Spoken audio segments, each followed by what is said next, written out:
The movie theater experience has changed a lot from when it once started out in the early 1900s. Then, movies were only a nickel and many did not even have sound, sometimes being presented with a live in-house band or even actors to read the lines of the characters on screen.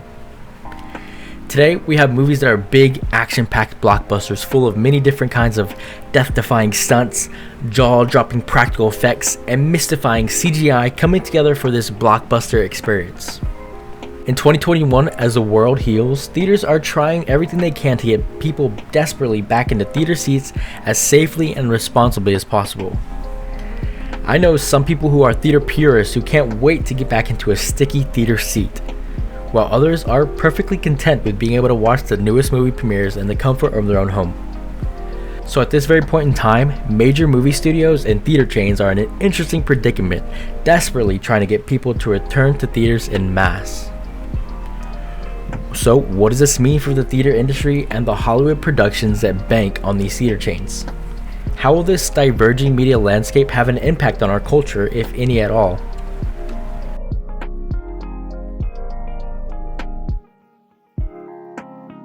Now, the theater-going experience has been in steady decline in recent years, especially over the past decade or so. This is due to many factors. One big contributor is definitely the rise of more home entertainment with the widespread appeal of the internet. Social media and other online platforms allow people to spend their time connected to endless libraries of specialized content to watch on demand. In the before times, you could only watch what was available on network television or home media for entertainment. Now, theaters are competing for the audience's diverging interest and attention with just about everything there is to offer online to occupy people's time at a moment's notice. Additionally, the movie theater experience has also been getting more expensive as theaters are trying to make up for their declining attendance with higher prices. The cost of tickets and simple concessions like popcorn, drinks, and maybe even candy can set back a family of 4 or more a significant amount, making for more of an extravagant event rather than a casual movie-going experience as it once was. Theaters have tried to justify this rising cost with more premium service and amenities, such as reserved seating, more luxurious and spacious reclining chairs with 2 armrests and maybe even a dining tray. Even the concessions of the theaters have tried to meet that premium quality by offering more of a varied menu, and some even have a bar. This has honestly raised the movie-going experience to new heights, but it has come at a steep cost that doesn't allow people to go as often as they once would have liked. So, the theater industry has been largely held up by a few key players and studios that consistently bring people back to the theaters to watch the newest must-see blockbusters. Undoubtedly, the biggest of them all is Walt Disney Studios, who in 2019 produced 8 of the top 10 movies at the box office for that year. This is nothing short of shocking because they are just but one of 5 major motion picture studios and they dominate the rest. Hollywood often gets general criticism for having run out of original ideas and unwilling to do anything new and fresh, instead making continuous remakes or sequels to existing properties. This is every bit of true, but it's not just Hollywood studios who are unwilling. Audiences are less willing to take that risk on a movie they're not sure about, especially when it costs so much time and money. Hollywood has taken notice of this reality, and that's why the most successful movies of all time are all well-known and established properties with only a few exceptions to the list. Producing these big Hollywood blockbusters is such a big operation with so many moving parts and huge financial investments involved. Studios get funded money and their job is to make sure that it's a profitable endeavor, so they do everything they can to mitigate risk that might cost them on their bottom line. This means halting some creative decisions from being risky or daring and just sticking to what's safe, tried, and true. This has resulted in the current Hollywood landscape of adaptations of existing characters and properties, continuations of long-dating franchises, and even remakes of original movies that came out decades ago.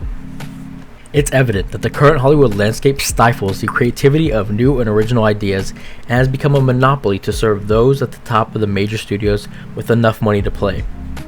Yes, they do make grand blockbuster experiences that I enjoy, but I wish that wasn't at the cost of other original ideas getting their chance to thrive in this media landscape. There are still many movies at lower budgets and scale that are exceptionally good, but more often than not, these kinds of movies have better chance for success in home markets, some even going straight to streaming services directly. With the popular subscription services available today, there is just so much opportunity for all kinds of different filmmakers to have their work recognized, allowing so many more people in the industry to get a chance to become a part of something special. Platforms like Netflix make a huge amount of money on their subscription model, and they can reinvest that capital back into the platform, buying out studios and funding new and original projects that would not be possible without streaming services. Without having to worry about making a marketable movie to sell tickets, these streaming services offer production deals that allow for so much more creative freedom and opportunity instead of having an entire industry gatekept to those who have billions of dollars to fund the risk of a movie production. So movie theaters were already on the decline. Then in 2020, in the wake of the pandemic, there were just no ways to safely attend theaters, forcing many movie studios to delay their movies indefinitely. Some would decide to premiere their movies to direct digital, with Trolls World Tour setting the standard as the one to receive an appraisal for its success. It was smart, allowing people to watch this fun family movie in the comfort of their own home during this time of uncertainty and global health concern. The movie premiered digitally for a flat rate of $20, which is most advantageous for a family instead of having to buy individual seat tickets, even going to make more money than the original theatrical release. The success of this film will be remembered in media history as it sent a panic into theater chains. The AMC chairman even went as far as to denounce the studio barring any Universal picture from their theater house. There is a clear incentive for some movies to benefit from a direct-to-audience model, allowing everyone to watch the newest movie premieres in the comfort of their own home. Sure, movie theater popcorn is top tier, but at home, you can eat just about anything you want without worrying about bothering anyone around you. Not to mention that you can always pause a movie at any time you want without worry of missing anything for a quick break. There are just so many luxuries being afforded to watch movies in the comfort of your own home. Though everyone will have their own preferences, and this direct-to-digital model might not have the same effect for all kinds of different movies. There will always be those who would rather watch a movie on the big screen with booming sound and amazing picture quality. To those who would like to enhance their at-home movie experiences, sound systems can go a long way to really bring any screen to that next level experiences. Surround sounds can be a pricey investment, but an effective alternative would be a nice sound bar. My personal preference is definitely a solid pair of headphones to really make for an immersive cinematic experience. On that note, I wish they would make a home console that would allow you to connect your own sets of Bluetooth headphones to the TV. That would just be so practical and convenient. The biggest contributor to the shift to the home market is by far Warner Bros., who announced that they would be committing their entire 2021 release to same-day streaming on HBO Max at no additional costs.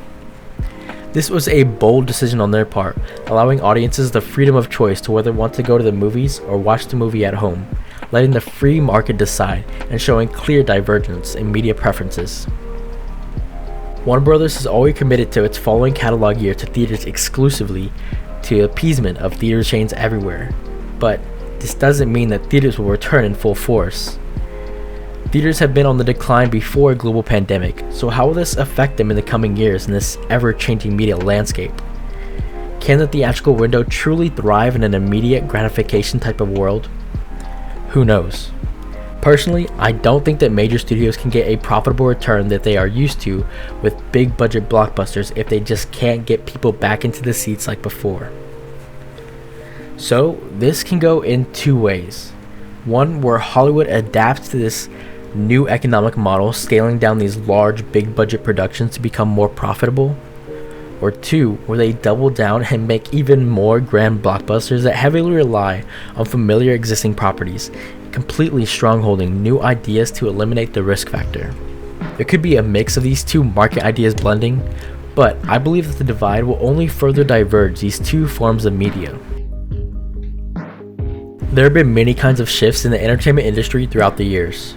In the 1950s, when television became widespread in American homes, Hollywood was fearful that people wouldn't go to see a movie if they could watch the magic of moving pictures in their home.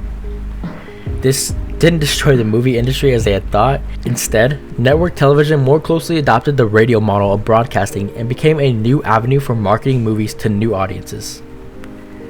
Then, some decades later in the 1970s, Hollywood was again fearful of its demise thanks to rising home media technology such as Betamax and VHS. Hollywood feared this would surely end their reign if people could just skip the theaters to watch movies at home. But instead, this paved the way for a new kind of aftermarket for movies post-theatrical window. This allowed many people to watch movies at home with rental services like Blockbuster, because at the time, home media was just far too expensive to be reasonably owned. No other company was more mad about home video other than Disney, who thought the idea of home movies meant that they could no longer show their animated classics in theaters year after year. To maintain that charm and magic, they created the infamous Disney Vault, a false scarcity of their movies only to be released every few years or so. Throughout cinema, we have witnessed many different kinds of movie fads and genre tropes come and go throughout the years.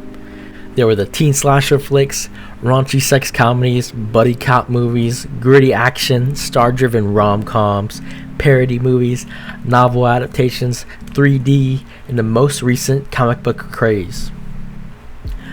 All these kinds of media still exist in some form or another, but are not as nearly as prevalent as they once were, dominating Hollywood.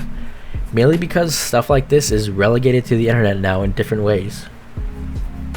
So it's evident that this is becoming another point in time where the media landscape is shifting, and it's slowly shifting away from the once Hollywood-dominated market. For so long, Hollywood cinema was considered to be the golden standard for entertainment, and direct-to-home video was always seen as second-rate, incomparable to their big-budget counterparts. Today, that standard is quickly changing as we have more emerging forms of direct-to-consumer media with paid subscription streaming services and free online specialized content for just about anyone's niche interests. Platforms like YouTube, Instagram, and TikTok are all free to download and use, while paid services like Netflix, HBO, and Disney offer huge libraries of exceptionally good licensed and original content to be enjoyed whenever and wherever you please. This rapid divergence in the multimedia landscape has really transformed the way we think of entertainment from just 20 years ago. I don't think that movie theaters are going to become extinct, but I do believe that they will have no choice but to adapt their business model to become sustainable in this ever-changing media landscape. I predict this will come with more premium amenities to enhance the movie-going experience, like membership passes or in-house lounges, bars, and restaurants, to become a more all-encompassing premium experience that you just can't get at home. I, for one, am among the many of those who have enjoyed getting to watch the newest movie premieres at home, a modern luxury that would not be so widely accessible in a time before the internet. Though I will always have a special place in my heart for the movie theaters. It has always been an exciting experience going to the theater to see the newest cool movie with an audience of excited people. The bright lights, the sounds, the smells, it's all a joy. I was even one to go to the theaters alone to watch a movie that I was excited about. I know a lot of people that wouldn't go alone, but it's an underrated, simple life pleasure to those who know the peace of getting to have both armrests and all the snacks to yourself. There's just something special about the movie-going experience that I will always cherish. And if nothing else, I can say that I got to experience the cinematic greatness of some of the biggest blockbusters in recent years. I, for one, am excited to see what new direction the entertainment landscape goes in next. Who knows what might happen? But I do hope that we get to see more diverse and original ideas have their opportunity to thrive in this ever-changing media world. Thanks for watching, especially if you made it to this point of the video. Who knows what might happen in the movie industry in this rapidly changing media world? One thing I'm sure of is that the outcome is dependent on our consumer behavior and tendencies. So I'd like to know what other people think. Everyone has differing perspectives, so share your thoughts in the discussion below. Do you prefer getting to watch the newest movie premieres at home, or do you really enjoy the movie-going experience? It's been interesting to see the ongoing shifts in entertainment so far, and where it might go in the next few years. Until then, check out some other things we have going on, like our website where you can find exclusive media and show your support through our online store. Keep up with the channel where you can look forward to more video essays on media culture and some stellar featured creators. Till then, stay curious.